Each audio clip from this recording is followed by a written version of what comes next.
छत्रपती शिवाजी महाराज की हर हर येळकोट येळकोट।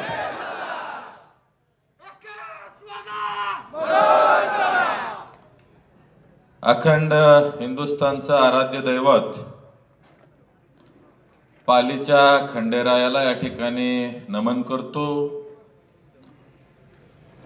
खरं तर आज आपल्या महाराष्ट्राचे शिल्पकार स्वर्गवासी यशवंतरावजी चव्हाण साहेब सह्याद्री परिवर्तन पॅनलच्या प्रचाराचा आज या ठिकाणी आपण शुभारंभ केला। खरं तर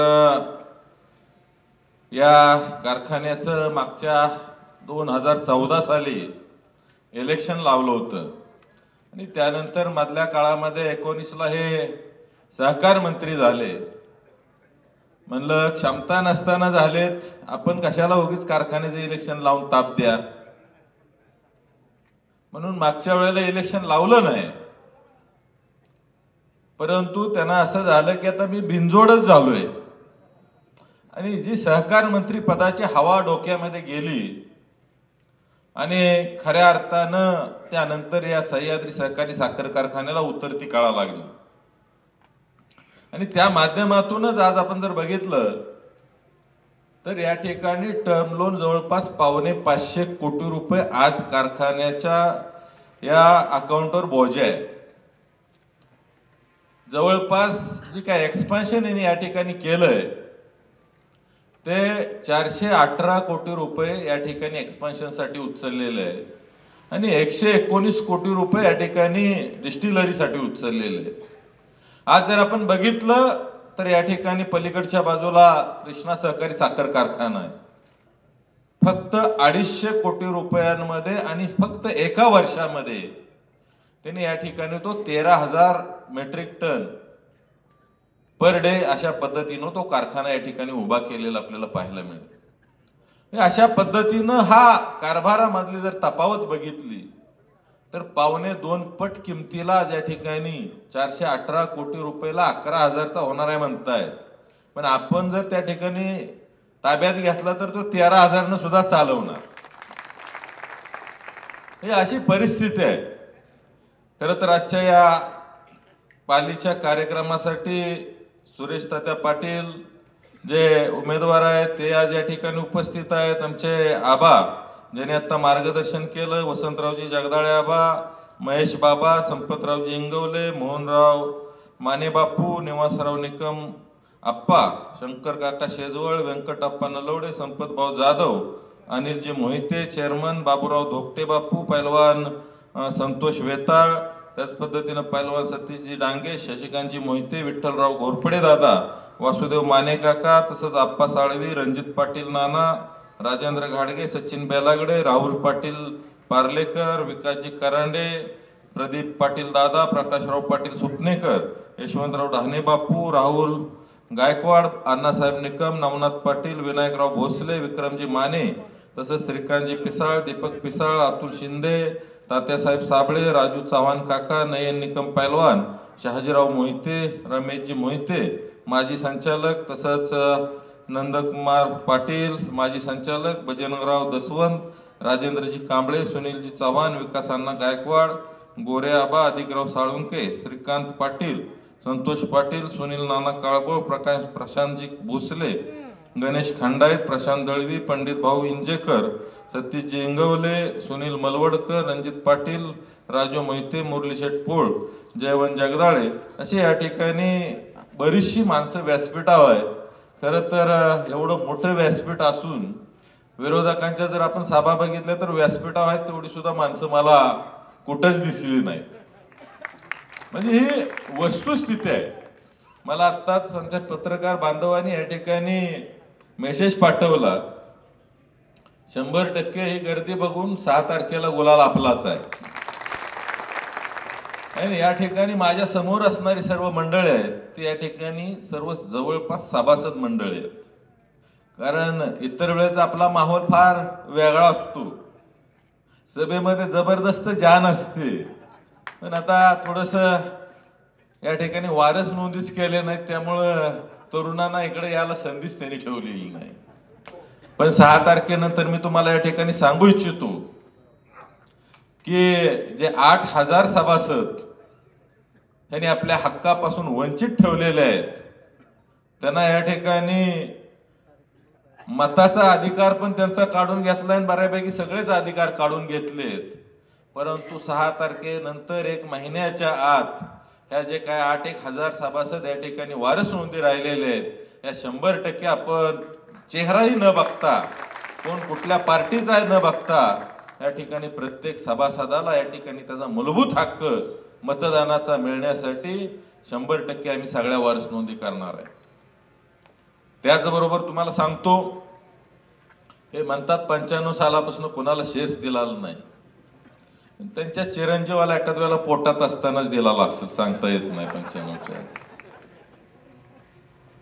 तसंच एक धामनेरचे शहाजीराव क्षीरसागर 51 शेअर्स कट केले, पैसे अकाउंटला आहेत, फक्त एकच तेवढा शेअर्स दिलाय.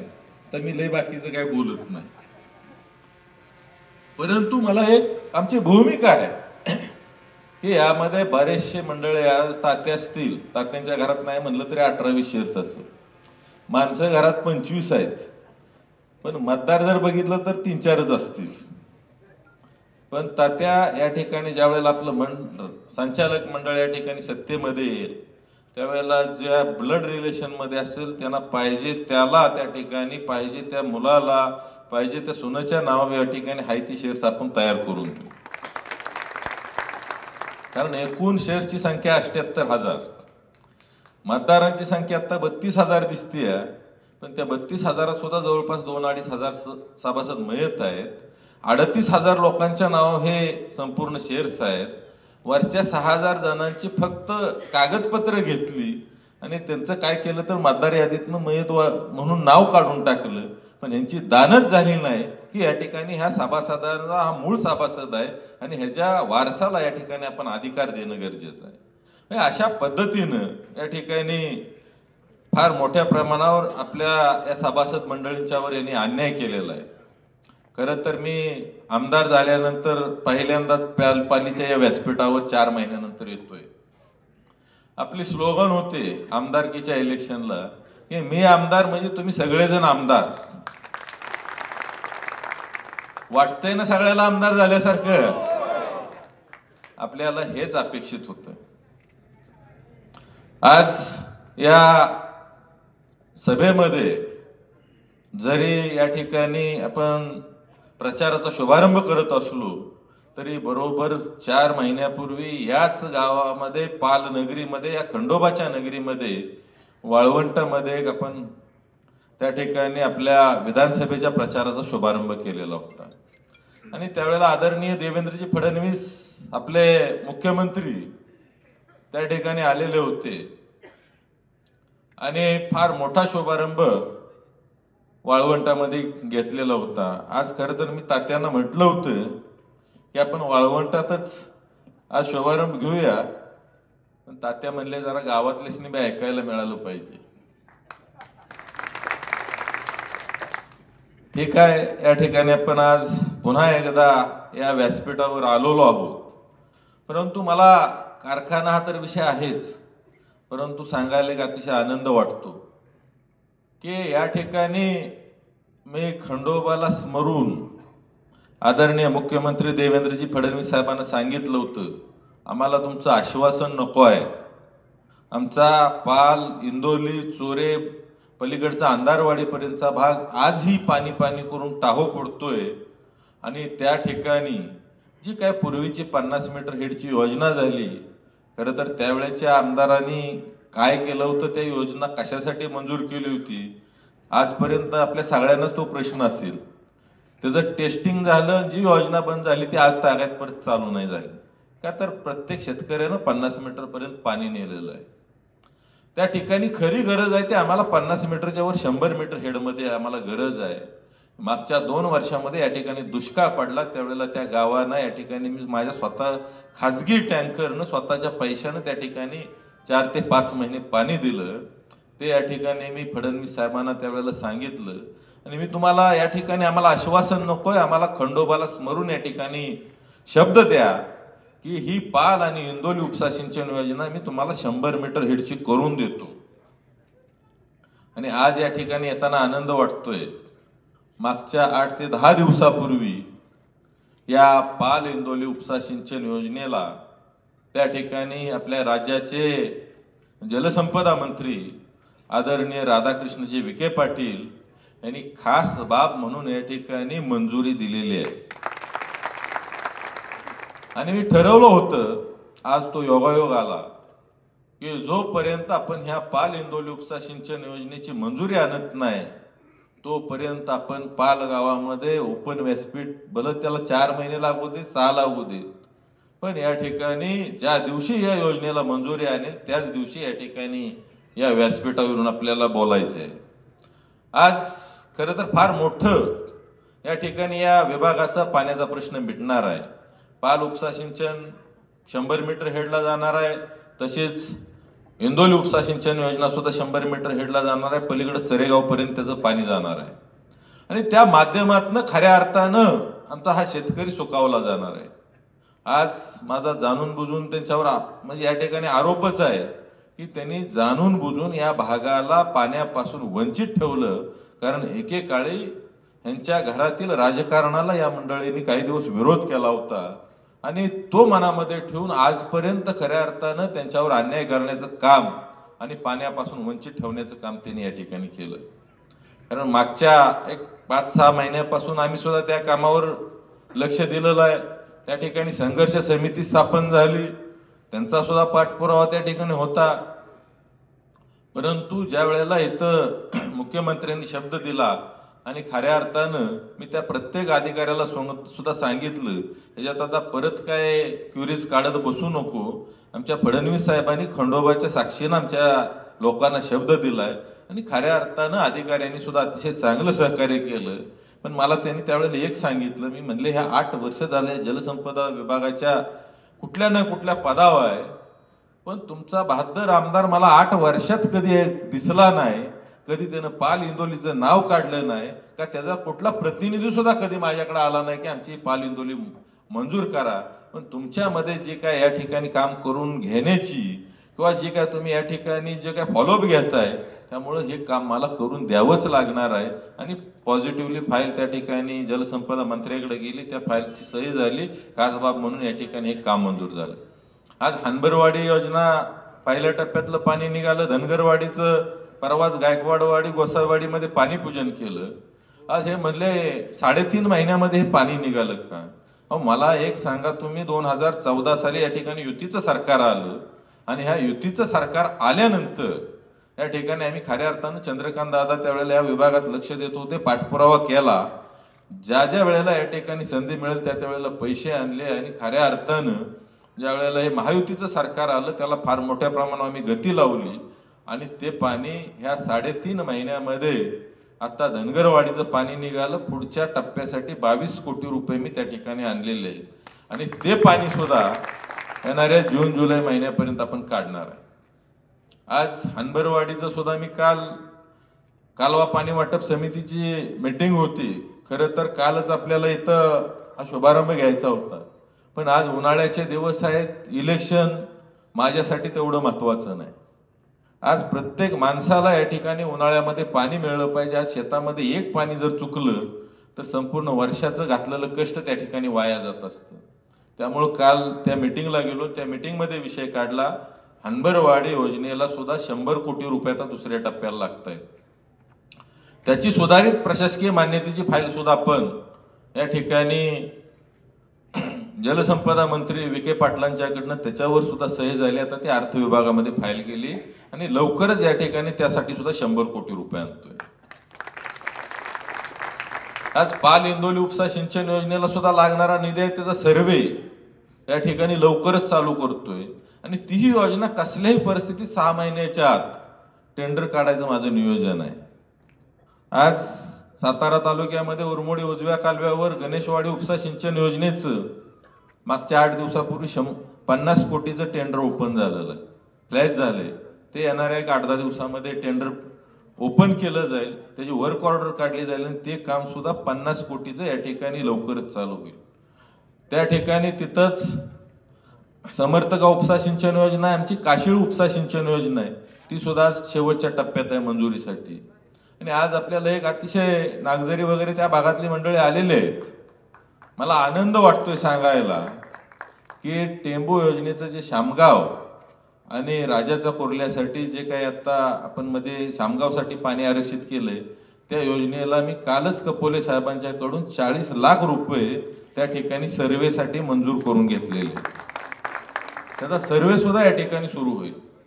म्हणजे आज या ठिकाणी आल्यानंतर मला जे समाधान आहे आमदार म्हणून आल्यानंतर, की 4 महिन्यामध्ये मी बऱ्यापैकी जास्तीत जास्त या शेतीच्या पाण्याला न्याय देण्याचं काम या ठिकाणी केलंय. आणि त्यासाठी पहिलं सुद्धा मी कधी घरी 1-2 वाजेपर्यंत जात नव्हतो, लोकांच्या मध्ये असायचो. पण आमदार झाल्यानंतर सुद्धा फक्त 5 तासच त्या ठिकाणी झोप घेतो. आज सुद्धा त्याच तडपेनं त्याच ताकदीनं लोकांच्यात पण असतो, अधिकाऱ्यांच्यात असतो, मुंबईत असतोय, पुण्यात असतोय, प्रत्येक ठिकाणी ताकदीनं या ठिकाणी काम करतोय. आणि खऱ्या अर्थानं समोरच्याच्या पोटात गोळा उठलाच आहे. पण बऱ्याचशा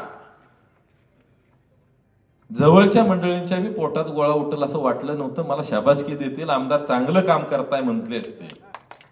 पण त्यामध्ये सुद्धा कुठं कसं आपण याने थोडा कमीपणा देता येईल या भूमिकेतनं या ठिकाणी अतिशय चुकीच्या पद्धतीची भूमिका या ठिकाणी घेतली गेलेली आहे. परंतु अजिबात त्याची काळजी करायची गरज नाही, मला अजिबात वाटत नाही. आज तुम्हाला बघितले हो तर मला 2-3 दिवस जरा कसं तरी वाटत होतं, थोडंसं काय हे मिटाय पाहिजे होतं, जुळायला पाहिजे होतं. पण आज खऱ्या अर्थानं या ठिकाणी इथलं चित्र बघितल्यानंतर आणि मागच्या 2 दिवसामध्ये जे काही फीडबॅक आलेले आहेत ते अशाच पद्धतीचे आलेत की आपण बरोबर योग्य दिशेने चाललेलो आहे. आणि यामध्ये अतिशय निष्कलंक अशा पद्धतीची ही माणसं सगळी आज व्यासपीठावर आहेत. 21च्या 21 उमेदवार जर तुम्ही बघितलं तर जरी सर्वसामान्य असले तरी आबाने आत्ताच सांगितलं या ठिकाणी की त्यांनी कोयना डेअरीवर काम केलंय, महानंदला काम केलंय, सहकारामध्ये बरेच वर्ष काम केलेलं आहे. अशा पद्धतीचे सर्व ताकदीचे चेहरे या ठिकाणी दिलेले आहेत. आज संस्थापकांच्या मधनं आज केवळकरांना संधी दिली, पेरल्याचे जे उमेदवार आहेत ते सुद्धा संस्थापकांच्यातलेच आहेत. त्याच पद्धतीनं वाघगावचे जे सावकर आहेत ते सुद्धा त्या ठिकाणी संस्थापक मधले. या मंडळींनी हा कारखाना उभा करण्यासाठी फार कष्ट घेतले. आम्ही आमच्या राहुल पाटलांना सुद्धा म्हटलं होतं की आम्हाला तुम्हाला पण संधी द्यायची आहे, तुमचा ऊस नाही गेला तुमच्या मम्मीचा हे करा. पण त्या ठिकाणी ऊसाचा विषय आला, नाहीतरी 4 उमेदवार या ठिकाणी संस्थापकांच्या घरातले द्यायचं आपण अगोदरच ठरवलं होतं. काही मंडळींना ती पण आवडलं होतं. म्हणजे अशा पद्धतीनं फार चुकीच्या पद्धतीनं या इलेक्शन मध्ये काही जण वागले. पण ठीक आहे, त्यांना जे सुचलं, त्यांना जे आवडलं त्या पद्धतीनं त्यांनी केलं. तुम्हाला जे आवडणार आहे ते तुम्ही या ठिकाणी करायचं. आज पाण्याच्या बाबतीत लोकांच्या मध्ये सर्वसामान्य प्रत्येक शेतकऱ्याला एक खात्री पटली की इथं जर पाणी आपल्याला कोण देऊ शकतो तर मनोज घोरपडे आमदार इथं फक्त पाणी देऊ शकतो. कारण आज 25 वर्ष या भागाला त्यांनी झुलवलं होतं. 100 मीटर करून देतो, पुढच्या अधिवेशनात करतो, त्याच्या पुढच्या करतो, त्याच्या पुढच्या पंचवार्षिकला करतो. पण येणाऱ्या 2-2.5 वर्षामध्ये पाणी हा विषय 100% या कराड उत्तर विधानसभा मतदारसंघामधले संपवायचा अशा पद्धतीचा वेळ आपण या ठिकाणी या आमदारकीच्या माध्यमातून उचललेला आहे. आणि मला तुम्हाला सांगायचं आहे की आमदार हे फार मोठं पद आहे. त्याने विरासतमध्ये मिळाल्यामुळे त्याची किंमतच खऱ्या अर्थानं कळली नाही. अरे आज एक फोन केला तर कलेक्टर तुम्ही जिथं असाल तिथं येतोय, अधिकारी तिथं येतोय. तुम्ही फक्त एक फोन करायचे आहे, बाकीचं काहीच करायचं नाही. सगळं काम फॉलोअप घेतला की ऑटोमॅटिक होतंय. आणि त्या बाबतीत आपण कुठंही अजिबात कमी पडणार नाही. अतिशय ताकदीनं या ठिकाणी आपण काम करणार आहे. आज विधानसभेमध्ये खरं तर मी स्वतःला फार नशीबवान समजतो की ज्या मतदारसंघाचं नेतृत्व या ठिकाणी आदरणीय यशवंतरावजी चव्हाण साहेबांनी केलं, त्या मतदारसंघाचं नेतृत्व करण्याची संधी या ठिकाणी आपण सगळ्यांनी मला दिली. ज्या वेळेला विधानसभेमध्ये शपथ घेतली त्यावेळेला यशवंतराव चव्हाण साहेबांचं नाव घेतल्यानंतर त्या ठिकाणी सगळं सभागृह त्या ठिकाणी बघायला लागलं. ज्या वेळेला ह्या पाल इंदोली असेल, किरोलीच्या रेल्वेचा विषय असेल, नडशीचा विषय असेल, त्या ठिकाणी हनबरवाडी धनगरवाडीचा विषय मी मांडला. मी त्यावेळेला सांगितलं की मी अशा अशा मतदारसंघामधून, कराड उत्तरमधून, ज्या मतदारसंघाला आदरणीय यशवंतरावजी चव्हाण साहेबांचा वारसा आहे त्या मतदारसंघात येतो, परंतु त्या मतदारसंघात आजही अशा पद्धतीची पाण्याची भीषण अवस्था आहे. पुढे असणारी अगदी अजितदादांच्या सकट सगळी माणसं मागं वळून बघायला लागली. म्हणजे आज एवढा मोठा वारसा तुम्हाला या ठिकाणी लाभला असताना 25 वर्ष तुम्ही नुसतं पेंगत बसला, दुसरं काहीच केलं नाही. आणि सह्याद्री आमच्याशिवाय चालणार नाही. अहो, महाराष्ट्रात एवढे कारखाने आहेत, सगळे तुमच्यापेक्षा चांगले चालले, तुमचे मागं नाव होतं, तुम्ही नाव हळूहळू कमी कमी करत कर्जाचा डोंगर कमी झाला होता. आता तुम्ही एवढं केलं की फक्त कर्जाचा डोंगर वाढला आणि नाव सगळं घालून ठेवलं. आज ही जर परिस्थिती आपल्याला बदलायची असली, या ठिकाणी कराड उत्तर मधल्या प्रत्येक, मला खात्री आहे की प्रत्येक जो मतदार आहे, आमच्या माता भगिनी आहेत, ह्या सगळ्या समाधानी आहेत. यांची कसलीच कुरकुर नाही. पण बऱ्याच गाड्यांची दुकानदारी बंद झाली, त्यांची मात्र माझ्याविषयी जाईल तिथं दोन्ही हातानं चालतंय. पण ही पण काय, एकदा कारखान्याचं इलेक्शन झालं की ती बी बंद होऊन जाईल. ऐकायच जवळ कोण उभं राहायचं नाही. त्यामुळं आपल्याकडे विजन आहे, 100% आपल्याकडं अतिशय चांगल्या पद्धतीने ह्या मतदारसंघाचा विकास करण्याचं एक विजन आहे आणि ते विजन घेऊन आम्ही या ठिकाणी चाललेलो आहे. आज रस्ते असतील, पाणी असेल, बाकीच्या सगळ्या गोष्टी असतील, या ठिकाणी आपण कसल्याही परिस्थितीमध्ये ह्या 2.5-3 वर्षामध्ये हे प्रश्न सोडवणार आहे. खरं तर लाज वाटण्यासारखी परिस्थिती आज आमची साखरवाडी, आजही त्या गावामध्ये डांबरी रस्ता नाही. जंगलवाडीला तर साधा गाडवाट सुद्धा नाही राहिले.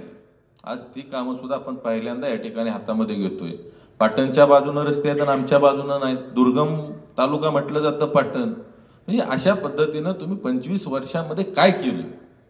आज ते एक एक तास भाषणं करतायत. टर्बाईन कुठनं आणलं, बॉयलर कुठनं आणला, याव केलं, त्याव केलं, पाक इतिहास सांगते ती मागचा तासभर. अहो, तुम्ही 25 वर्ष, मी आता 15 मिनिटं इथं सांगितलं तुम्हाला, मी 4 महिन्यात काय केलं. तसं तुम्ही मला 25 वर्षाचा हिशेब सांगा. तुम्ही तासभर गुराळ तेच गाताय आणि केविलवानं होताय.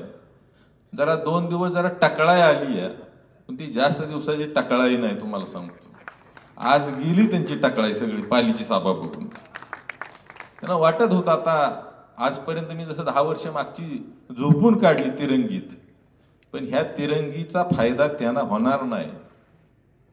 ते आमदार होते, तिरंगी झाली की त्यांना फायदा व्हायचा. आता आपण आमदार आहे, तिरंगीचा फायदा आपल्याला होणार. पुणे अजिबात असं मनात घ्यायची गरज नाही की तिरंगी झालं ना आता कसं काय. अरे, जनता ज्याच्या बरोबर आहे तिथं तिरंगी होऊ देत, नाहीतर चौरंगी होऊ दे, नाहीतर आणखी किती बिरंगी होऊ देत. इथं एकच रंग आपलाच चालणार, दुसरा रंग चालत नाही. आज आपल्याकडे विजन आहे. आज कारखान्याच्या बाबतीत जर बोलायचं झालं तर आज मला सांगा तुम्ही, एकमेव जगातला हा कारखाना आहे की ज्यानं सभासदांकडनं माफीनामा लिहून घेतला. आज तुम्ही सभासद हा मालक म्हणता, तुम्ही संचालक मंडळ हे ट्रस्टी आहे. आजपर्यंत कुठल्याच ट्रस्टीनं मालकाकडनं, आज एखादा आपण त्याला देव म्हटलं तर ती देवाकडनं तो माफीनामा त्या ट्रस्टीनं लिहून घेतल्यासारखा हा विषय आहे. आज साखर बंद केली तुम्ही, अन्यत्र ऊस केला की. साखरेच्या विषयावर त्या ठिकाणी शेतकरी संघटनेच्या आमच्या काही मंडळींनी आंदोलन केलं, उपोषणाला बसले. उपोषण सोडवायला मी गेलो, तिथं मी सांगितलं की तुम्ही जर नाही साखर चालू केली तर आम्ही मोर्चा घेऊन कारखान्यावर येणार. लगेच कलेक्टरनं बोलवलं, त्याने आम्ही तयार आहे साखर द्यायला. पण तिकडं कारखान्यात आल्यावर मात्र मग सभासदाला कुठं ऊस घालवलाय, काय केलंय, येऊन माफीनामा लिहून दे, परत असं करणार नाही, अशी चूक करणार नाही. म्हणजे माफीनामा म्हणून डायरेक्ट ते घेतलं. पण ह्या माफीनाम्याचा वचपा या 5 तारखेला आपण छत्रीच्या चिन्हासमोर या ठिकाणी चिन्हावर शिक्का मारून काढणार आहे. मला प्रत्येक सभासदांचा फोन आला 2-3 दिवसात, दादा अजिबात टेन्शन घेऊ नका, तिरंगी होऊ दे नाही तर काय होऊ दे, आम्ही एकदा ठरवलंय ह्यांना संधी द्यायची नाही. संधी फक्त देणार आहे ते आम्ही, तुम्ही जे आहात रयत संघटना तुम्ही ज्या ठिकाणी आहात ते पॅनल मजबूत पॅनल आहे, तगडं पॅनल आहे आणि ह्याच पॅनलला आम्ही 100% संधी देणार आहे. त्यामुळे अजिबात काळजी करू नका. किती बी रंगी झालं तरी हाय त्याला तर अजिबात नाही काय झालं तरी. म्हणजे ही भूमिका सभासदांची आहे. आज त्या सभासदाकडनं त्या मालकाकडनं जी तुम्ही माफीनामा लिहून घेतला, तुम्ही त्याच्या दारात कुठल्या तोंडानं जाणार आहे. तर आल्यावर काय कोण बी असला तरी चहा देतोय, आपण विचारतोय, शेवटी पर्याय नाही. एक आपली संस्कृती आहे. पण ही माफीनामा जे काय तुम्ही लिहून घेतला आहे, ह्या माफीनाम्याचा हिशेब तुम्ही लक्षात तुमच्या येणार नाही की किती मतानं पाडणार आहे. कारण आज जे काही 44,000चं लीड आहे ना, त्यात फार मोठा वाटा या ठिकाणी ह्या माफीनाम्याचा आहे. आज खऱ्या अर्थानं सभासदांनी त्या इलेक्शनच्या माध्यमातून तो राग त्या ठिकाणी काढलेला आहे. आणि आता तर मूळ कारखान्याचं इलेक्शन आलं, तुम्हाला कशी सोडतील. तुम्ही गाया वाया करा, रडा, तासभर भाषण करा, काही उपयोग होणार नाही. आणि मगाशी सांगितलं की लक्ष्मी दर्शन झालं, पण त्यावर अवदसा आली तर ती लक्ष्मी लय वाईट असते. मला काही त्या विषयात लय जायचंच नाही. का तर आपलं टार्गेट या ठिकाणी कसल्याही परिस्थितीत PD पाटील पॅनलचा धुवा करणं ही माझं टार्गेट आहे. मी पहिल्या दिवशी यशवंतराव चव्हाण साहेबांच्या समाधीजवळ सांगितलंय, माझ्या घरातला एकही सभासद त्या ठिकाणी संचालक मंडळामध्ये उभा राहणार नाही. कोण चेअरमन नसणार आहे, कोण व्हाईस चेअरमन नसणार आहे. मी मसूरच्या सभेत तर सांगितलं की आमचा घोरपडे नावाचा सुद्धा एक बी व्यक्ती या ठिकाणी नसणार आहे. आज त्यांनी सुद्धा, मी आमच्या सगळ्या घोरपडे सभासदांना सुद्धा, खरं तर मला अभिमान आहे त्यांचा सुद्धा, एकानं सुद्धा कुरकुर नाही केली. ठीक आहे म्हणले, तुम्ही निर्णय घेतलाय आम्हाला मान्य आहे. कुरकुर करणार पण नाही सांगितलं इथं घोरपडेने. हे अशा पद्धतीनं या ठिकाणी तो विषय संपला. आणि मला पण माहिती आहे, मुळातच आपण आदरणीय यशवंतराव चव्हाण साहेबांच्या मूळ विचारधारेवर चालतो. ह्यांनी काय केलं, ते इतिहासात जसं विडंबन असतं तसं अजून जर काय दिवस 27ने मिळाली तर असती का नाही, तर सांगितलं असतं यशवंतराव चव्हाण साहेबांनी सांगितले सगळी पदं घरात ठेवा म्हणून. म्हणजे ती यशवंत विचारच बदलून टाकले होते. प्रत्येक ठिकाणी नाव यशवंतराव चव्हाण साहेबांचं घ्यायचं आणि काम मात्र सगळं उलटं करायचं. मला तर आबा कधी कधी सांगते ती सगळ्यात जास्त राग यशवंतराव चव्हाण साहेबांचा ह्यानाच होता. त्यामुळे ही नाव घेऊन असला कार्यक्रम चालला. आज त्या गोष्टीमध्ये आपण पथ्य पाळलं. आम्ही राहणार नाही इलेक्शनमध्ये, कुठेही नसणार आहे. पण त्याच वेळेला सांगितलं की या संस्थेचं पालकत्व सुद्धा आम्ही घेणार आहे. का तर ही संस्था या ठिकाणी यशवंतराव चव्हाण साहेबांची संस्था आहे. आज ते झालं की ह्यांनी तर चालू केलं की म्हणले ह्यांच्या बंधूंना त्या ठिकाणी ह्यांना यमडी करायची म्हणून यांचा खटाटोप चालला. अरे तुम्हाला अजून माहित नाही, माझी बँकची स्टेटमेंट बघा. ज्या व्यक्ती हजारो कोटीचा टर्नओव्हर करतात एका वर्षात, त्यांना इथं यमडी करून मी माझं कसं नुकसान करून गेलं आणि तुम्हाला संस्थेला परवडेल का ते पगार. ही तुमची विचारधारा संकुचित आहे म्हणून तुम्हाला तेवढंच दिसणार. कुठं यमडी व्हायला होतंय का, कुठं चेअरमन मे झालो की मुलगा, मुलगा झाला की नातू, नातू झाला की त्याचा पुढचा. ही विचारधारा तुमची आहे, कारण तुम्ही त्या ब्रॅकेटच्या बाहेर गेला नाही. आज तुमच्या भावासनी यमडी करायची एवढी सुद्धा बुद्धिमत्ता नाही. मी आज ओपन सांगतो, नाहीतर तुम्ही ती पण केलं असतं. पण तुम्ही आपलं ठेवलंय भागिले 11 करायचं आणि देऊन टाकायचं. मध्ये म्हणले शेअर्सला या ठिकाणी आम्ही वारस नोंद का करत नाही, तर म्हणले बहिणी त्यांच्यावर आक्षेप घ्यायला लागले. अरे इथं आमच्या बहिणी कोट्यावधीच्या प्रॉपर्टी एका मिनिटात सही करतात आणि हक्क सोडपत्र करून देतात. सगळ्यांच्या आमच्या बहिणी तुमच्यासारख्या आहेत वे, प्रत्येक गोष्टीत हिस्सा मागायला. तर ती घरात आहे त्यामुळे त्याने वाटतंय सगळ्यांच्याच तासली. ही वस्तुस्थिती आहे.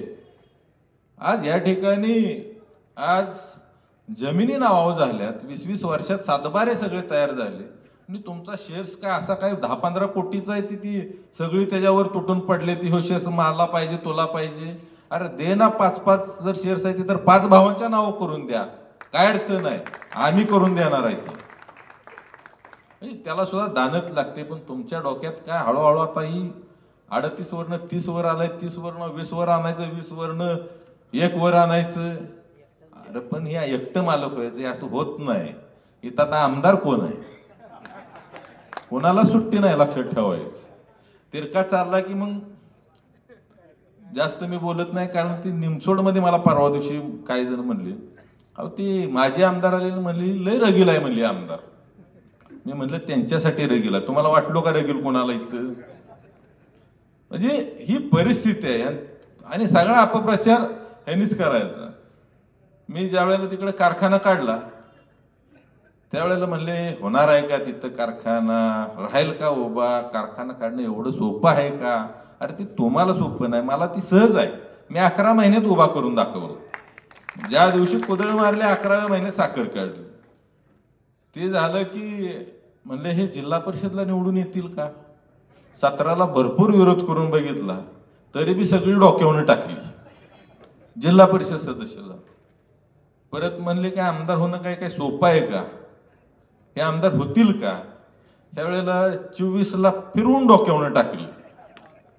त्यामुळं सह्याद्रीमध्ये या ठिकाणी ह्या वेळेला परिवर्तन होईल का?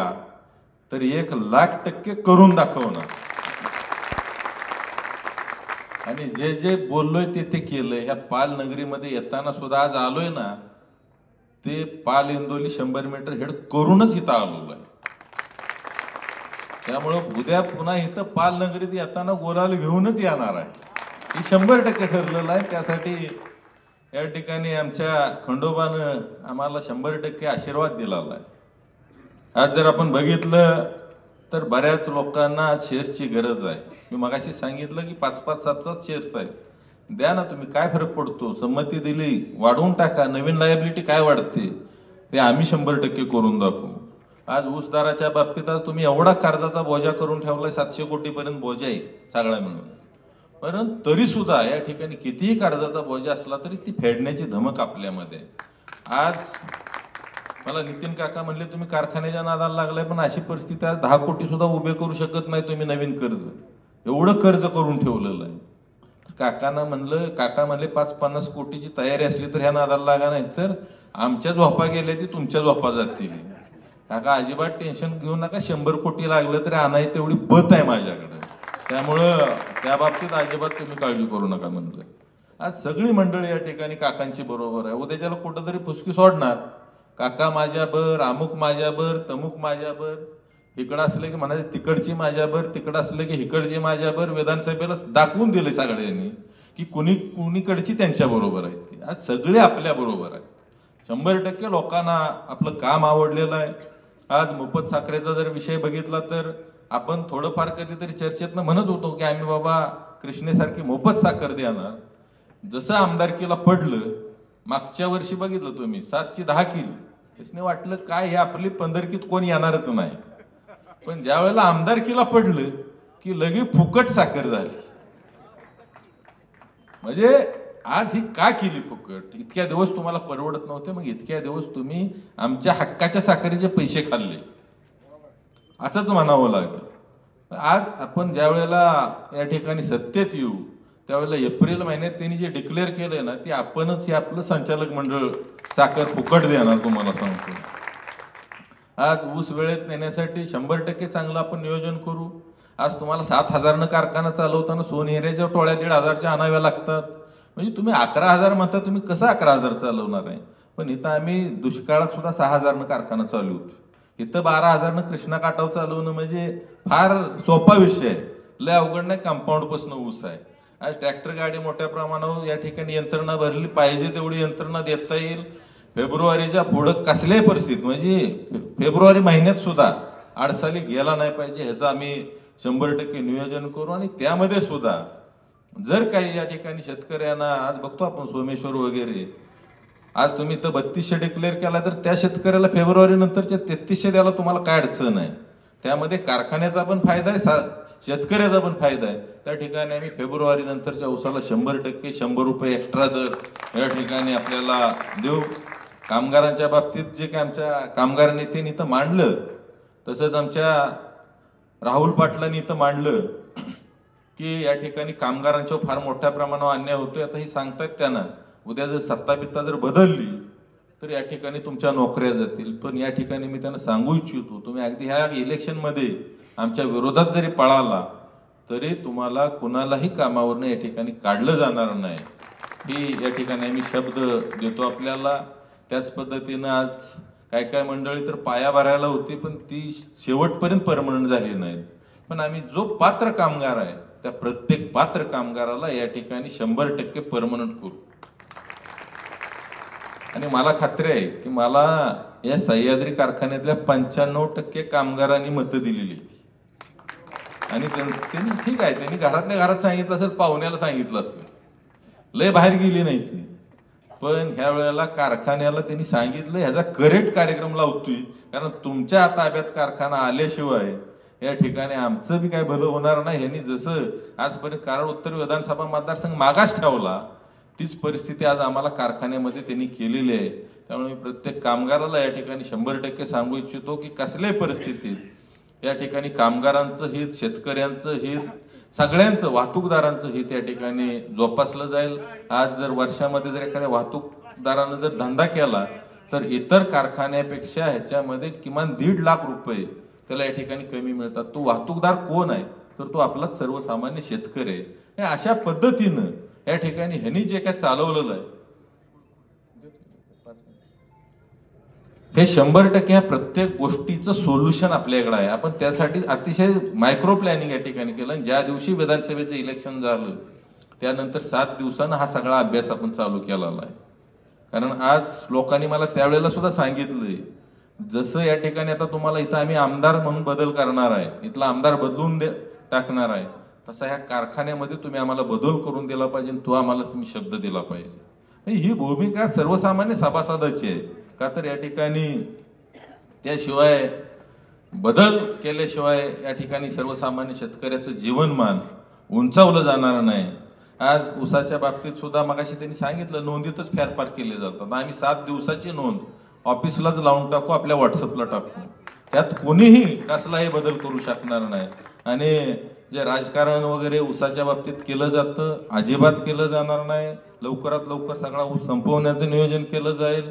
त्याच पद्धतीनं जे काय कामगार आहेत त्यामध्ये गावान असेल, बाग्या शुगर हाऊस ही जर सोडलं तर बाकीच्या ठिकाणी कॉन्ट्रॅक्ट सिस्टीम पहिली बंद करून टाकणार आहे. जे काय असेल ती सह्याद्री, बाकीचा विषय येणार नाही. आज 8 लाखावर जी गाळप आलेलं आहे, 14 लाख पहिलं क्रशिंग असायचं, आता 8 लाख. जसं एक्सपान्शन होईल तसं यांचं कमी कमी येतंय. एक्सपान्शन कसलं करते ते तर तुम्ही बघितलंय. पहिलं विधानसभेच्या आधी वादळ झालं, वर पत्रा बसायच्या आधी सगळं पिळलं आणि त्या वादळात ह्यांची आमदारकी गेली. आणि परवा दिवशी त्या ठिकाणी काम पूर्ण झालेलं नाही बॉयलरचं, त्या ठिकाणी ते ESP फुटला, स्फोट झाला. या स्फोटात कारखाना सुद्धा 100% यांच्या हातातनं जाणार आहे. नियतीला ज्या गोष्टी मान्य असतात त्याच गोष्टी या ठिकाणी होत असतात आणि त्याचाच परिपाक म्हणून तशा पद्धतीच्या या ठिकाणी घटना त्यांना ती संकेत दिलेले आहेत की तुमचं ह्यावेळेला काय खरं नाही. आज आपण बघतो राखेचा विषय एवढा आहे की त्या 10 किलोमीटर एरियामध्ये साधं भाजीपाला सुद्धा त्या शेतकऱ्याला स्वतःपुरता सुद्धा करता येत नाही. त्यांना कारखाना कधी बंद होतोय त्याची वाट बघावी लागते. तुम्ही जर आज खटावमान साखर कारखाना जर बघितला तर कसलंही काळी राख तुम्हाला त्या ठिकाणी कंपाऊंडच्या आत सुद्धा बघायला मिळत नाही, बाहेरचं तर लांबचाच आहे विषय. आज ॲडव्हान्स टेक्नॉलॉजीचा जर तुम्ही ESP बसवला तर अजिबात राख त्या चिमणीमधनं वर जात नाही. आज मी त्या उत्तर कोपऱ्यात एक दिवशी जेवायला गेलेलो, नळ फिरवला, हात धुयाला, काळं पाणी यायला लागलं.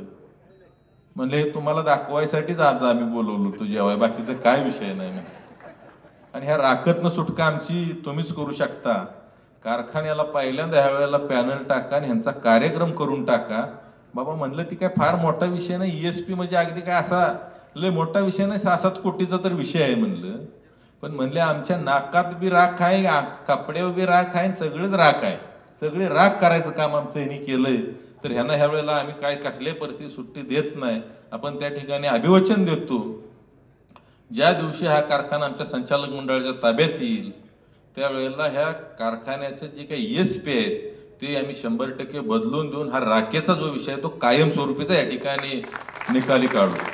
अशा पद्धतीने ह्यांच्याकडे नियोजन हा प्रकार नाही. मी मगाशी सांगितलं कृष्णा 250 कोटीत 13,000 झाला, तुमचा 418 कोटीत हाय तेवढाच राहिला, 7,000च राहिला. 3 वर्ष एक्सपान्शन, 2 वर्ष मॉरिटोरियम होतं, 1 वर्ष वाढवून घेतलं, आज 3 वर्षाचं व्याज. आणि अशा कंपनीला काम दिले की ह्या 10 वर्षात तर काय कुठं अख्ख्या महाराष्ट्रात त्यांनी कुठं कारखाना उभा केलाय असं तुम्हाला दिसणार नाही.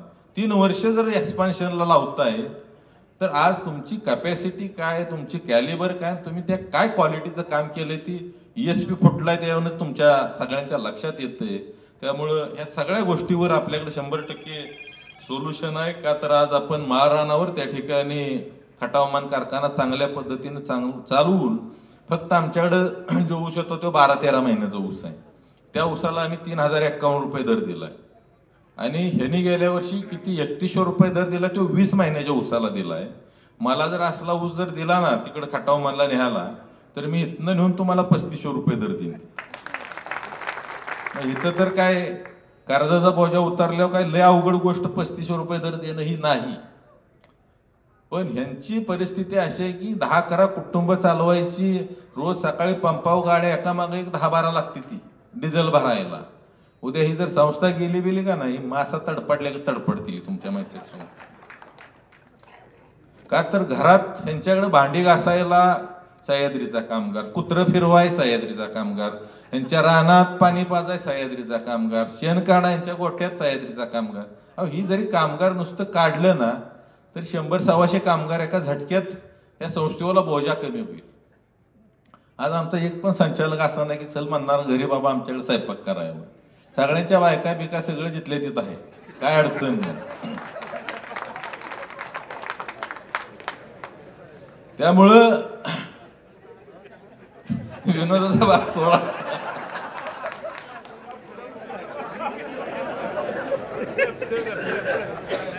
त्यामुळं माझ्या घरी तर काय जिकडच्या तिकडे सगळं आहे ना, आम्हाला सवय नाही. आम्ही कारखान्यावर जरी आमच्या गेलो तरी आम्ही 5 लिटर सुद्धा डिझेल टाकत नाही गाडी. आजपर्यंत जर तुम्ही चेक केलं, तो जरी खाजगी असला तरी आम्ही तिथं डिझेल सुद्धा टाकत नाही, का तर आम्ही ती सवय लावून स्वतःला घेतलेली आहे. त्यामुळे इकडं तर अजिबात बघायला सुद्धा येणार नाही त्या पंपाकडे, तुमच्या माहिती सांगतो. आणि बाकीची सुद्धा अजिबात तिकडे बघायला जाणार नाही, का तर ह्यांनी एवढा मोठा बोजा यावर करून ठेवलेला आहे. आज वर्षाला 125 कोटी रुपये रिपेमेंट करावं लागणार आहे. पण घाबरायचं काय कारण नाही. आज 5 लाख जवळपास 5,000 हेक्टर ते 12,000 हेक्टर अन्यत्र ऊस जातोय. आज आपण ह्या कारखाना सभासदांनी जर आपल्या संचालक मंडळाकडे दिला तर या ठिकाणी आम्ही 12-13-14,000 क्रशिंग या ठिकाणी करू. आणि जो काय अन्यत्र जातोय तो ह्या ठिकाणी 100% आम्ही तो ऊस या ठिकाणी थांबू. त्याच पद्धतीनं बऱ्याच वेळा हे बोललं जातंय की 14 ते 19 ते फडणवीसांचं सरकार आलं आणि आम्हाला मान्यताच दिली नाही. अरे पण 2009 साली तुमच्याकडे 5,000 हेक्टर नोंद एक्स्ट्रा आहे. 2014ला तुमच्याकडे 11 ते 12,000 हेक्टरची नोंद एक्स्ट्रा आहे. तुम्ही त्यावेळेला सत्ताधारी पक्षात होता, त्यावेळेला तुमचा हात कुणी धरलं होतं का की एक्सपान्शन करू नका म्हणून? सगळीकडे एक्सपान्शन झाली, तिकडे जरंडेश्वर 20,000चा झाला, तिकडे सगळे झाले, मग तुम्ही जागा झालाय. म्हणजे अशा पद्धतीनं नाचता येणं अंगण वाकडाची म्हणतो ना आपण, त्यांच्या अंगात नाही करणी मला म्हणा तसला प्रकार हा आहे. बाकीचं काय नाही, कुठलं तरी काहीतरी कोणाजवळ टाकायचं, आपण बाजूला व्हायचं. म्हणजे अशा पद्धतीची परिस्थिती आज आपण बघतोय. या विस्तारीकरणाच्या प्रकल्पामध्ये अतिशय निकृष्ट अशा पद्धतीचं काम केलेलं आहे. त्यावर सुद्धा फार ताकदीनं त्या ठिकाणी आपल्याला काम करावं लागणार आहे. पण ती धमक 100% आपल्याकडे आहे. त्याच पद्धतीनं या ठिकाणी बऱ्याच वेळा आमच्यावर म्हटलं जातं, आम्ही म्हणजे आमच्यावर बोलायसाठी आम्ही साखर चोरी करत नाही. अरे तुमच्या बुद्धीची क्यू करावी वाटते. तुमचं शिक्षण मी एकदा मागं काढलं होतं किती, तुमचा विचार त्याच पद्धतीचा राहणं. जो माझा स्वतःचा खाजगी माझ्या मालकीचा साखर कारखाना आहे, तिथं मला चोरी कशासाठी करायला लागणार आहे? चोऱ्या तुम्हाला करायला लागतील. पत्रावळ्यापासून कशात बी चोऱ्या करता तुम्ही, का तर तुमचं ती जगलाच तुम्ही चोऱ्या करून त्या ठिकाणी. तुमचं मला सगळेजण तुम्ही एवढे जण आहात सगळ्या कुटुंबात आम्हाला एखादा उद्योग असा दाखवा की तो लय चांगल्या पद्धतीनं चाललाय आणि त्याच्या जेव्हा तुमचं कुटुंब चालतंय, राजकारण चालतंय, घरदार चालतंय, तुमच्या गाड्या चालतात. अरे तुम्ही सांगू शकत नाही की आमच्याकडे एखादा उद्योग आहे, तर मला तुम्ही सांगा माझ्याकडं पाक आसामपर्यंत आमचा उद्योग आणि व्हाईटमध्ये कुठलाही ब्लॅकचा आमचा उद्योग नाही. त्यामुळे ती साखर चोरी करत नाही, याव करत नाही. आज मागच्याच महिन्यामध्ये कामगार त्या ठिकाणी हॉट वॉटर टँकमध्ये पडून झाला एक्सपायर दुर्दैवाने. आज जर माझं सरकार होतं, जर ठरवलं असतं ना, तर सदोष मनुष्यवादाच्या गुन्ह्यात यांचा कार्यक्रम लावला असता. आणि ह्यांनी जे काय 2-2.5 वर्ष सत्ता भोगली ना, त्यामध्ये जर चांगलं काम केलं असतं, इथं आमच्या पाल इंदोलीला पाणी दिलं असतं, अनबरवाडी धनगरवाडी केली असती, लोकांनी दुवा दिला असता. तुम्ही त्यावेळेला काय केला? ह्याला जेलमध्ये टाक, ह्याला ह्याच्यावर केस कर, त्याच्यावर केस कर, ह्याच्यावारे 2.5 वर्ष गेली. आणि ती चांगलं केलं त्यांनी, काय वाईट केलं नाही. त्यामुळे त्यांचा एवढ्या मोठ्या प्रमाणात कार्यक्रम लागला.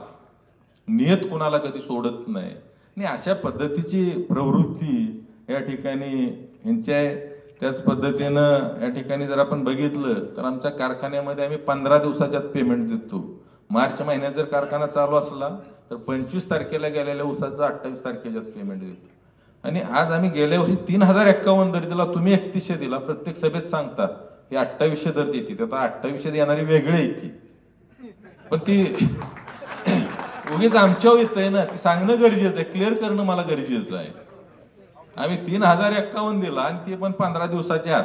माझ्या घरी आजपर्यंत कधी कुठला शेतकरी पैसे मागायला आला नाही, माझ्या ऑफिसला आला नाही, माझ्या कारखान्यावर कधी कुठला शेतकरी माझं पैसे राहिले ती किंवा एखादा सप्लाय कधी आला नाही. आला तर कोण जर आला असेल तर आपण ते म्हणेल ती पाहिजे ती करू 100%. इतके व्यवहार आमचे पारदर्शक आणि क्लिअर आहे.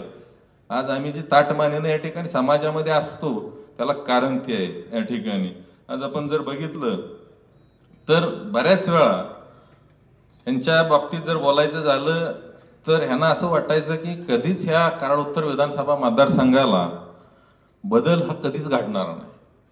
जसं वडील होते, मी होतो, तसंच काढला होता पोरगा पुढं, पण त्यात मी मार्ग काढलाय म्हणून सांगितलं आबांनी. आम्ही तिथं म्हणलं ह्यो आला पाहिजे रिंगणात, म्हणून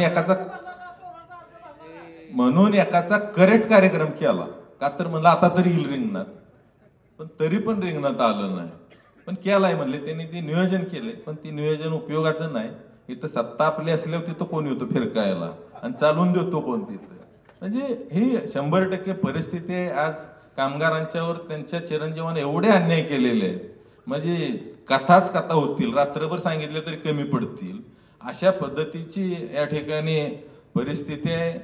आज बऱ्याच वेळा या ठिकाणी मगाशीच राहुलबाईंनी सांगितलं की कारखान्याचं नाव या ठिकाणी आदरणीय यशवंतराव चव्हाण सह्याद्री सहकारी साखर कारखाना करू, तर 100% 6 तारखेनंतर आपण हा यशवंतराव चव्हाण सहकारी साखर कारखाना या ठिकाणी करू. जितक्या लवकर हा कारखाना कर्जमुक्त करता येईल तितक्या लवकर आपण 100% करू. आणि फार चांगल्या पद्धतीचा दर, आज 125 कोटी रुपयातलं व्याज जर 60 कोटी तुमच्या 12 लाख क्रशिंगवर जर टाकलं तर या ठिकाणी 500 रुपयाच्या दरात फरक होऊ शकतो. आज हा व्याज हे निव्वळ बँकेला जाते, त्याच्यातनं शेतकऱ्याला फायदा नाही ना कुणाला. फक्त जादा दरानं ज्यावेळेला हे एखादी ऑर्डर देतात 250 कोटीची, जर 500 कोटीला ऑर्डर दिली तर बाकीचं ह्यांच्या घरात डायरेक्ट जाते, त्याला काय ते काय शेतकऱ्यांच्या आमच्या घरात येत नाही. त्यामुळे आपण हे प्रबोधन करणं हे फार गरजेचं आहे. त्याच पद्धतीनं या ठिकाणी आता बऱ्याच ठिकाणी रडलं जातंय, मी ऐकतोय या 2 दिवसात. कोण म्हणजे मी त्यांचा विरोधक आहे का समोर आहे, माझा तर विरोध ठरलेला आहे. कारण टार्गेट फिक्स असणं गरजेचं असतं. टार्गेट इकडं मारलं तर तिकडंच गोळी जाणार. त्यामुळे माझं टार्गेट ही समोरची जी पार्टी आहे PD पाटील पॅनल, ही माझं टार्गेट आहे. पण ह्या रडणाऱ्या माणसांनी जरा मला सांगणं पण तेवढंच गरजेचं आहे. मगाशीच तात्यांनी सांगितलं, पहिल्या बैठकीला रहमतपूरला मीच बैठक बोलवली होती, तात्यांना महेश बाबांना मीच फोन केले होते. त्या ठिकाणी कार्यक्रमाचा दिनांक मसूरला कार्यक्रम घ्यायचा ह्यांनी सगळ्यांनी बसून ठरलं ना तात्या, कॅलेंडर बघून. पण ह्यांच्या डोक्यात आधीपासूनच पाप होतं. मसूरला सुद्धा फार मोठा भव्य मेळावा घेतला. त्या ठिकाणी सगळ्या सभासदांना जवळपास आता 4 महिने ह्याच्यावर काम चालले, जवळपास 27-28 हजार सभासदांना फोन केले. आणि या ठिकाणी उत्तर प्रदेशचे मुख्यमंत्री योगी आदित्यनाथ आले होते. त्या मैदानावर म्हणले सभा घ्या. हेसनी वाटलं असेल की हे मैदान घेतलं की आपण तर मागच्या मागे पळून जायची, पण हेसनी तोंडाव पाडू. पण ही अवलाद तशी तोंडाव पाडणारातली नाही, माणसातली अवलाद आहे. आज एका दिवसात नाही 4 तासात 5,000 कुठं पाहिजे तिथं आणू शकतो. 2 दिवस वेळ मिळाला की 10 येणार, परत 15 येणार. आणि योगींची सभा सगळ्यांनी बघितलेली आहे. त्यामुळे आम्ही 24 तास रात्रंदिवस जनमानसामध्ये असतो. त्यामुळं आम्ही जिथं असू तिथं 100% लोक येत असतात. आणि त्या माध्यमातून ठरलं मसूरला कार्यक्रम घ्यायचा. कार्यक्रमाचं नियोजन झालं, सगळं झालं की एक गडी मला म्हणला, आमची 23ला बैठक झाली होती मागच्या महिन्यामध्ये, म्हणजे मी 1 महिन्यापूर्वी असणी बोलली होती, या बसूया चर्चा करूया. 25ला म्हणले उदयदादांच्या घरी जायचं, तिथनं पुढं जायचं, तिथं अशा पद्धतीनं ठरवायचं. आम्ही सगळी जण 3 वाजल्यापासून 7:30 पर्यंत उदयदादांच्या बंगल्यावर आहे. 7:30 पर्यंत फोन चालू होता. 7:30ला एकाचा बंद, दुसऱ्याचा बंद, पीएचा बंद, ड्रायव्हरचा बंद, ह्यांचा बी बंद. आता म्हणलं चला जाऊया. त्या दिवशी महाशिवरात्र होती, तिथं आमचा त्यांनी उपास घडवला दुपारपासून. म्हणजे असली परिस्थिती बाहेर सांगायचं आम्हाला विचारित नाही. ती आम्हाला हेच करत नाही. तुला कसं विचारलं पाहिजे मला सांग, तसं विचारतो. माझ्याकडे सगळे प्रकार आहेत, कुठला प्रकार नाही असं नाही. प्रत्येक प्रकाराप्रमाणे आपल्याला चालता येतं, बऱ्याचशा गोष्टी करता येतात. त्या दिवशी सुद्धा हे त्या ठिकाणी मीटिंगला हजर राहिले नाहीत. योगायोगानं किवळ दुसऱ्या दिवशी तुमच्या घरी, बरोबर आहे ना, किवळकरांच्या घरी मी त्या दिवशी पुण्यतिथी होती, मी दर्शन घ्यायला गेलो होतो. योगायोगानं आमची गाठ पडली.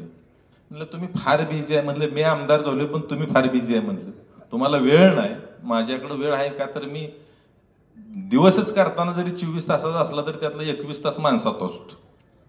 त्यामुळं 100% तुम्ही म्हणला पण चर्चा करू. नाही मग असं करू की तुम्ही 3 भाऊ बसू, माझं 3 भाऊ बसू. म्हणलं माझ्या भावाचीच आठवडाभर माझी गाठ होत नाही, फोनवर नाही मी बोलतो. आता कधी एकत्र यायचं, तरी बी मी आणतो म्हणलं एकत्र. कधी फक्त कुठं टाइम आणि वेळ सांगा आणि तारीख सांगा म्हणलं, आणि ठीक आहे तिथं बसू. झालं, तो पण विषय झाला नाही. मग ह्यांच्या घरातच तिथंच माझ्या गाडीत म्हणलं बाकीची बसा, मी त्यांच्याबरोबर बसलो. तुमची अडचण काय म्हणलं मला सांगाय का. नाही म्हणले एवढ्या कार्यक्रमाला मी येत नाही, तिथनं पुढं बघू आपण काय करायचं. ठीक आहे, आम्ही ती पण सूट दिली. एक जण म्हणला मी बेंगलोरला जाणार आहे. म्हटलं तू तसाच कलकत्त्याला जा म्हणलं, नुसता बेंगलोरला जाऊ नको. आमचं पैलवान होतच, पैलवानांनी शेड्डू मारला, या म्हणलं तुम्ही इकडं आखाड्यात सुट्टी देऊ नका. इथं लाभ लगेच तयार असतो, काय अडचण नसते. का तर आपण चांगल्या विचारानं जातोय. आज सगळ्यात महत्वाचं म्हणजे आज मला एक कौतुक करावं वाटतंय की आज व्यासपीठावर जर बघितलं तर इथे एक माणूस 1000 मतं आणील अशा ताकदीचा एक माणूस आहे. आणि खाली बघितलं तर त्याच ताकदीची माणसं आहेत. आणि ज्याच्याबरोबर जनाधार आहे ना, त्याला कोण कुठं गेला आणि काय झाला काही फरक पडत नाही. तुम्ही माणसात राहिला तर माणसं तुमच्याबरोबर राहतात. तुम्ही माणसातनं बाहेर गेला की तुम्ही माणसातनं उठला म्हणून समजायचं. ही परिस्थिती या ठिकाणी 100% तयार करते आणि त्याला नियत करत असते. त्या माध्यमातनं आपण प्लेन भावनेनं गेलो, आपल्या मनात कसलंही पाप नव्हतं. आजही आम्ही म्हणतो की ठीक आहे आम्हाला मदत केली का, तर मदत केली आम्हाला मान्य आहे. आम्ही अजिबात त्या बाबतीत डिनॉयच करत नाही. कशी केली काय केली आमच्या जीवाला माहिती आणि त्यांच्या जीवाला माहिती आहे. पण ठीक आहे, तरी पण केली ही मान्य, आजही आहे, उद्याही, परवा सुद्धा आहे. त्यात कसलाही बदल नाही त्या विचारधारेमध्ये.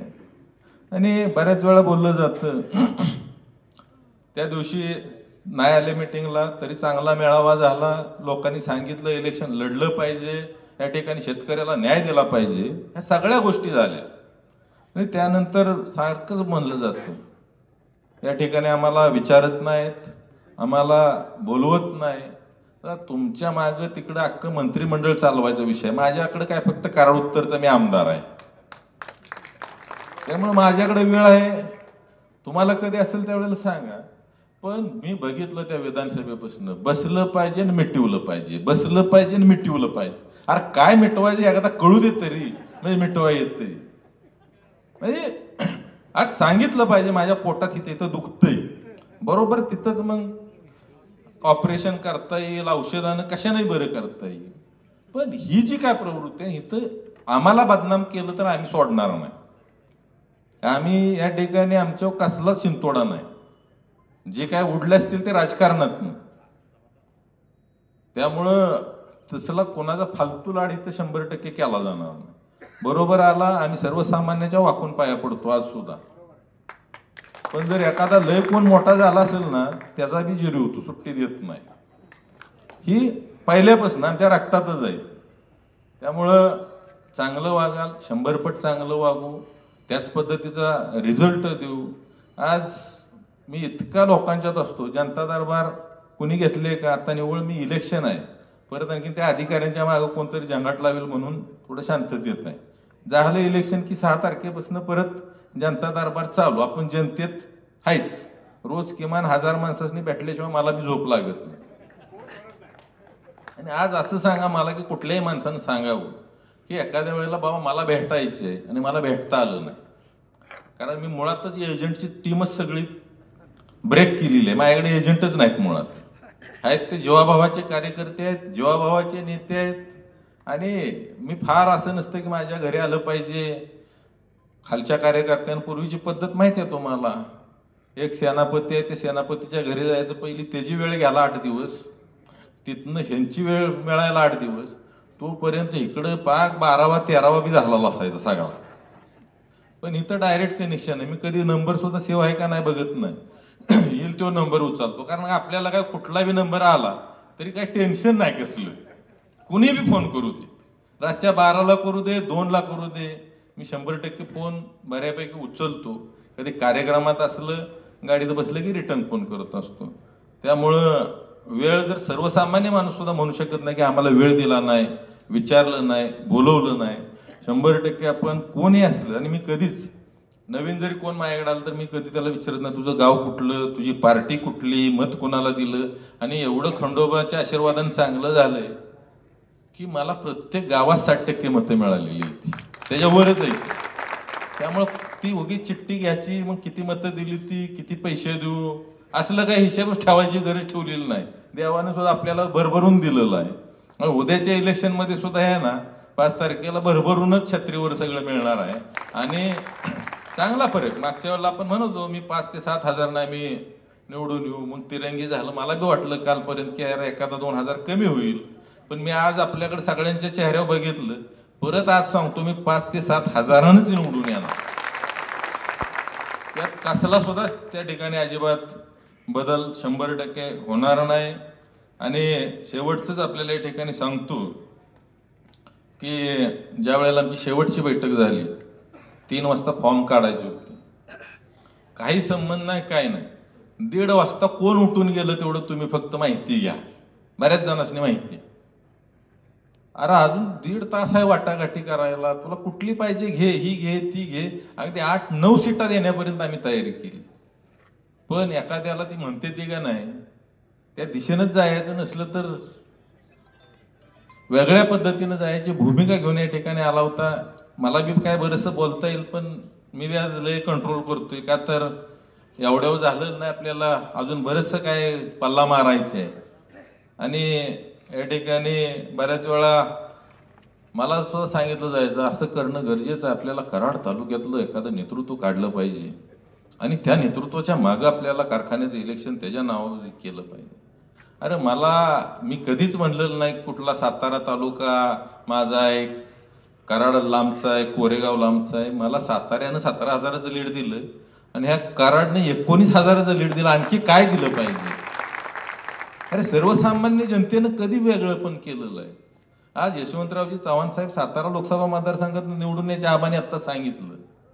म्हणजे आज ह्या जर गोष्टी आपण बघितल्या तर तुम्ही कशासाठी बरं, आज तुम्ही ज्याला नेतृत्व ज्या नेतृत्वाखाली लढायचं म्हणताय त्यांचं काय सांगण्यासारखं आहे मला सांगा बरं तुम्ही.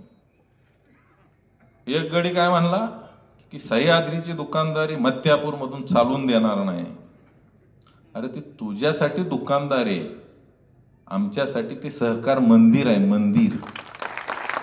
कारण तुम्ही जी दुकानं थाटलेत ना, हे दुकानच येणाऱ्या काळात बंद पडणार आहे, ते म्हणून तुम्हाला दुसरं डोक्यातच नाही. कुठं बी गेलं की दुकान चालू. टीम जर बघितली तर सगळे दुकानाची टीम आहे. पैसे घेतले असतील पैसे, म्हणजे चांगला विचारच नाही या ठिकाणी. ठीक आहे ना, आम्ही नेतृत्व 100% मान्य करू, पण ती त्या लेवलचं पाहिजे. आज यशवंतराव चव्हाण साहेबांची संस्था ही उद्या टिकली पाहिजे, चालली पाहिजे. नाहीतर त्या पत्र्यावरून जर उड्या मारायला लागली ही, तर काय सरळ आहे का काम, मला सांगा तुम्ही. त्यामुळं जनता ही अतिशय सुज्ञ आहे. जनतेला सगळं काय कळत असतं आणि या ठिकाणी त्या पद्धतीनं प्रत्येक जण चालत असतो. खरं तर अजून बऱ्याच सभा घ्यायची ती आपल्याला, त्यामुळं पुढचा बी काहीतरी दारूगोळा शिल्लक ठेवावं लागेल. त्यामुळं आज या ठिकाणी दुसरा एक विषय असतो, काटामारीचा एक विषय. आमच्या कारखान्यावर बोर्ड आहे, तुम्ही कधी पण जावा बघा. कुठल्याही काट्यावरून वजन करून या 100% ऊस खाली करून घेतला जाईल. आता माझ्याकडेही बघा, याच कारखान्याचं वजनाचं आहे. ठीक आहे, मी म्हणतो भर वजन कमी जादा येऊ काय फरक पडत नाही, मसूरचं आहे. शेतकऱ्याचं नाव काय तर सांगत नाही, त्यांनी सांगितलंय माझं नाव सांगा, काय फरक पडत नाही मला. जो मोकळ्या असतात ना वाहनं, भरलेल्या ऊसाच्या वाहनात फरक येतो बरोबर आहे, पण मोकळ्या वाहनात बी 350 आणि 400 किलोचा फरक येतो. ही कुठली पद्धत? काटा त्यांचा आहे. मध्ये बघितलं, म्हणले ती काय तर राजकारणातनं केलं. आम्ही तिकडे लक्ष दिलं नाही का, तर कुठं तरी एक संस्था बदनाम होऊ नये. आज तुम्ही मस्त सगळ्याला बदनाम करायला बसलाय, पण आम्ही जर तुमचं जरा काय काढलं तर परत तोंड सुद्धा दाखवता येणार नाही. आणि ती वेळ आणू नका. माझं 100%. तुम्ही वैचारिक बोला, तुम्ही 25 वर्षात काय देवं लावलं ती सांगा, कारखाना कसा ऊर्जित अवस्थेत नेला ती सांगा. आज तुम्ही म्हणताय कारखाना वाचवला पाहिजे. अरे वाचवायला बिघडवला कुणी? एवढा कर्जाचा बोजा केला कुणी? आज कृष्णा ज्यांनी केला त्यांना दिला असतं काम 250 कोटीत तुम्हाला करून दिला असता त्यांनी. त्या ठिकाणी 13,000 म्हटलं तरी. तुम्ही कुणाकडे गेलाय? गमेली बादली बनवणाऱ्याकडे गेलाय कारखाना बनवायला. ही वस्तुस्थिती आहे.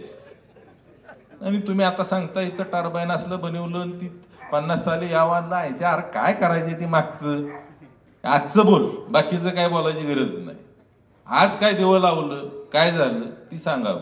आज आम्ही छाती ठोकून सांगतोय, 4 महिन्यात मी हे केलं, आणि केलं का तर 100% केलं. आणि तेव्हा कोणाला लय चॅलेंज करायला असलं तर या, कुठं पण उद्या पालीत या, म्हणाल तिथं बोलविल तिथं येतो. मसूरच्या चौकात या, 100% त्या ठिकाणी आपली यायची तयारी आहे.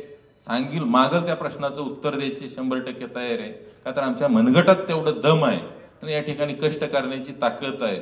आज या कराड उत्तरच्या जनतेनं सर्वसामान्य शेतकऱ्याच्या कुटुंबातील आमदार या ठिकाणी केला. त्यामुळं माझी सुद्धा जबाबदारी आहे की सर्वसामान्य शेतकऱ्याला या ठिकाणी न्याय देण्यासाठी या सह्याद्री सहकारी साखर कारखान्यामध्ये परिवर्तन कसल्याही परिस्थितीत या ठिकाणी घडवून आणल्याशिवाय राहणार नाही. सभासदांच्या ताकदीवर, सभासदांच्या जीवावर. खरं तर पहिल्यांदाच या ठिकाणी प्रत्येक उमेदवाराचा परिचय देणं हे गरजेचं होतं. आज प्रत्येक उमेदवाराकडे तुम्ही जर बघितलं तर लक्षात येईल की अतिशय ताकदीची, अतिशय स्वाभिमानी आणि कर्तृत्ववान अशा पद्धतीची माणसं या ठिकाणी आपण उमेदवार म्हणून दिलेले आहेत. गट नंबर 1 मधून चव्हाण संजय किसन हे आपले तांबवेचे उमेदवार आहेत. पुढं आला तरी चालेल, पुढंच या. तसंच आपले दुसरे उमेदवार तर असे आहेत की त्यांचा पायगुण एवढा चांगला आहे, तुम्हाला सांगतो. आजपर्यंत जिथं जिथं ते उभे राहिलेत ना, तिथं तिथं निवडून आलेले, तर अख्खे पॅनल निवडून आणलेलं. माने राजेंद्र बाळासाहेब, त्यांना आप्पा म्हणलं जातं, आप्पा माने. त्यांना पहिली माझी भेट झाली, म्हणली भावाला पाडलाय म्हणली. आता एकदा चेअरमनला पाडतो म्हणजे विषय क्लोज. त्यामुळं हे आपले उमेदवार आहेत. त्याच पद्धतीनं गट नंबर 2 मध्ये तळवीड गटातून माने बाळासो नामदेव हे सगळ्यांना सुपरिचित असणारं व्यक्तिमत्व आहे. त्याच पद्धतीनं पवार भास्करराव अण्णाजी हे संस्थापकांच्या चिरंजीव ना तुम्ही? हां, संस्थापकांचे चिरंजीव आहेत. अतिशय चांगल्या पद्धतीचं नाव आहे. अख्खं कुटुंब उद्योगधंद्यामध्ये आहे. चांगल्या पद्धतीनं त्या विभागामध्ये त्यांचं सामाजिक काम सुद्धा आहे. तिथं शिक्षण संस्था आहे. त्याच पद्धतीनं या ठिकाणी गट क्रमांक 3 मधून भोसले सिद्धार्थ शिवाजीराव हे आपले पेरलेचे उमेदवार आहेत.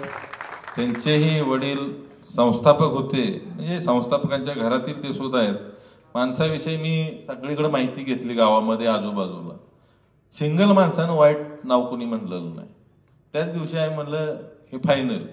पण तिथं प्रत्येक उमेदवारीला चर्चा करायला गेलं की आडवा पाय आहे आणि नाव कोणाचं, तर एक ठिकाणी तर असं नाव घेतलं की मागच्या वेळेला 14ला उमेदवारीचा अर्ज काढून पळून गेला उमेदवार, म्हणजे तोच पाहिजे. म्हणलं कशाला, ह्या वेळेला बी पॅनल लंगडं करायचं का? म्हणजे असली परिस्थिती. आपले उमरज गटातील दुसरे उमेदवार आहेत जिल्हा परिषदचे माजी सदस्य आणि उमरज नगरीचं वैभव जाधव संपतराव गणपतराव.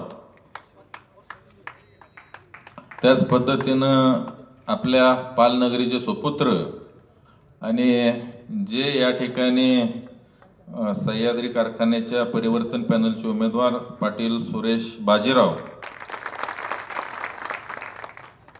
त्याच पद्धतीनं गट क्रमांक 4 कोपर्डे हवेली चव्हाण सुभाष ज्ञानदेव.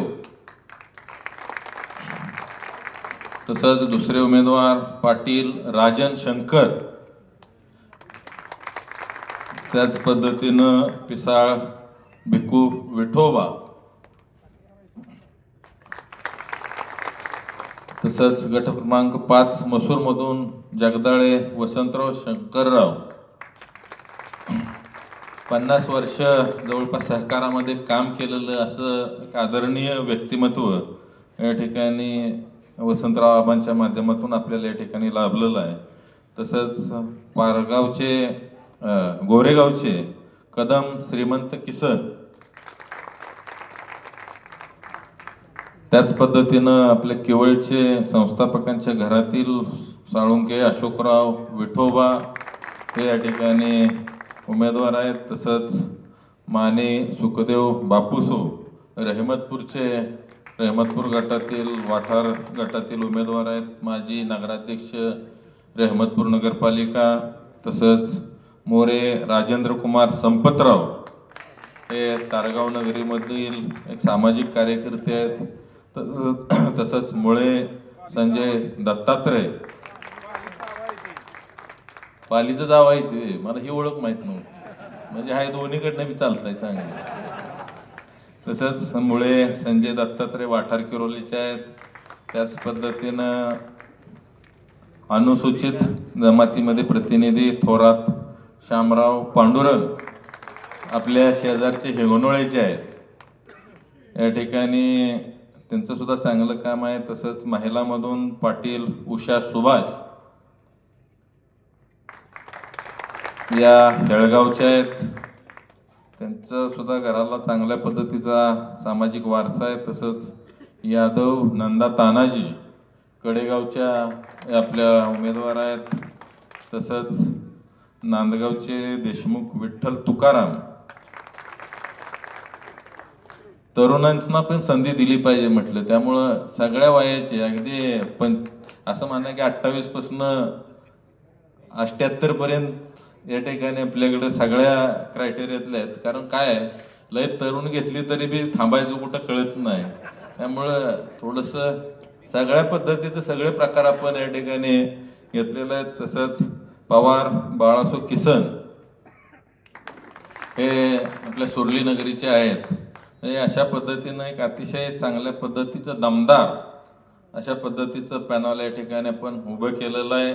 भविष्यामध्ये असं काही कोणी समजायचे कारण नाही की या ठिकाणी आम्हीच फक्त कारखाना चालवू शकतो, तर आम्ही दुष्काळात कारखाना उभा पण करू शकतो, तो फेडू शकतो, चांगल्या पद्धतीनं लोकांची बिलं देऊ शकतो आणि चांगल्या पद्धतीनं चालवू शकतो. त्यामुळे कृष्णा काठाला कारखाना चालवणं म्हणजे काय फार मोठं कुठं रॉकेट सायन्स नाही. त्यामुळं मी मागं सुद्धा सांगितलं आणि आज पण सांगतो की हा सह्याद्री सहकारी साखर कारखान्याचे जे काय आपलं संचालक मंडळ आहे या संस्था यशवंतरावजी चव्हाण साहेबांची आहे आणि या ठिकाणी या संस्थेचं पालकत्व या कराड उत्तरचा आमदार म्हणून मी या ठिकाणी आपल्याला सांगू इच्छितो की घेणार आहे. पालकाला पाल्याकडनं कसली अपेक्षा नसती, त्यामुळे मला सुद्धा या संस्थेकडनं कसली सुद्धा अपेक्षा 100% नसणार आहे.